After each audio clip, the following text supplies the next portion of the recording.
हम लोग शुरू करने जा रहे हैं इंग्लिश चैप्टर नंबर 2 जिसका नाम है me and the ecology bit, जिसके रचिता है जॉन लेग्ज्यू जी। जॉन लेग्ज्यू जी के बारे में चलिए कुछ जानते हैं। जॉन लेग्ज्यू present lesson me and the ecology bit brings out how the issue of preservation environment and saving ecology is everybody concern and difficult to solve। इसका मतलब हुआ जॉन लेग्ज्यू ये part me and the ecology bit शानदार ढंग से बताया गया है कि आज वातावरण को बचाने का भार कितना गंभीर है और मुश्किल है। फिर preaching about ecology is easy but it is difficult to abide by the rule of ecology preservation। इसका मतलब हुआ वातावरण के बारे में उपदेश देना आसान है पर इसको बचाने के नियमों का पालन करना बहुत कठिन होता है। चलिए नेक्स्ट देखते हैं पाठ में क्या कह रहा है। चलिए पहले इंग्लिश जान लेते हैं, उसके बाद फिर हिंदी की ओर बढ़ेंगे।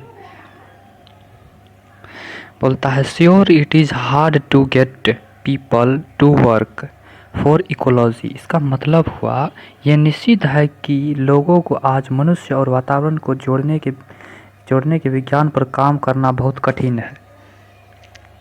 Everybody is in favour of it but nobody wants to do anything about it.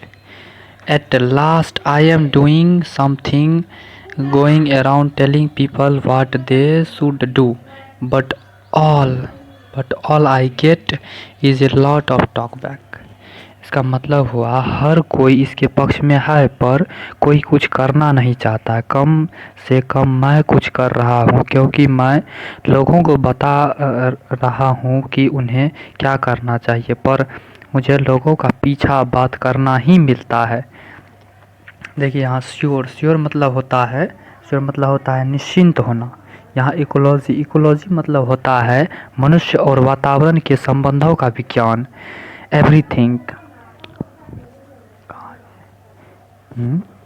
Everybody मतलब होता है हर कोई। फेवर मतलब होता है पक्ष, फेवर मतलब पक्ष होता है। एट लास्ट मतलब कम से कम,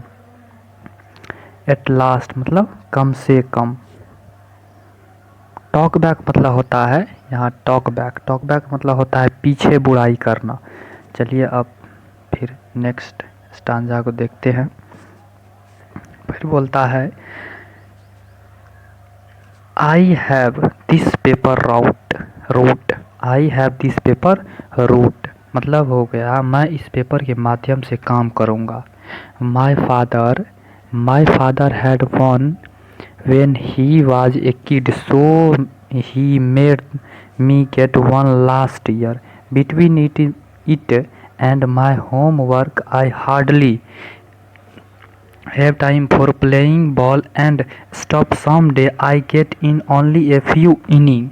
इसका मतलब हुआ मेरे पापा ने यह रास्ता चुना था जब वो बच्चे थे।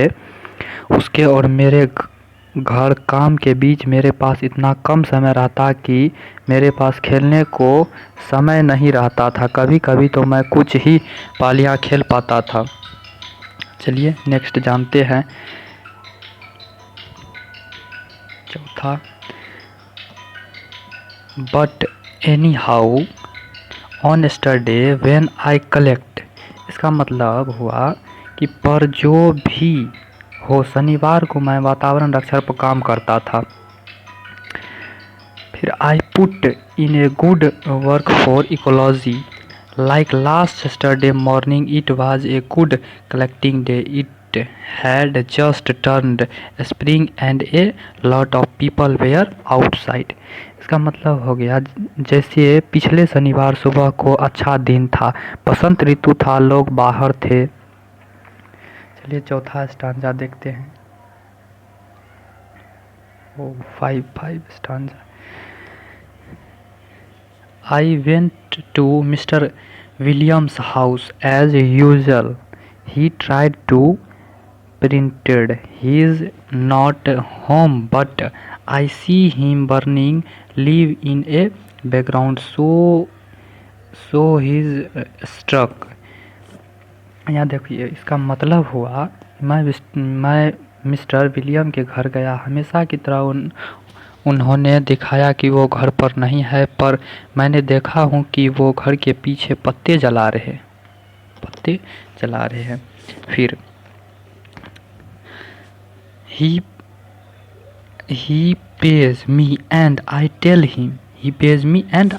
him you should not burn those leaves, it is bad for air, bad ecology, you should make a compost pile like we do not put in the leave garbage and stuff good of the garden। इसका मतलब हो गया, पर मैं उन्हें कहता हूँ कि आपको इस तरह से पत्ते नहीं जलाना चाहिए, यह वातावरण के लिए ठीक नहीं है। आपको इससे खाद बनाना चाहिए जैसे हम करते हैं, ये बगीचे के लिए भी अच्छा है।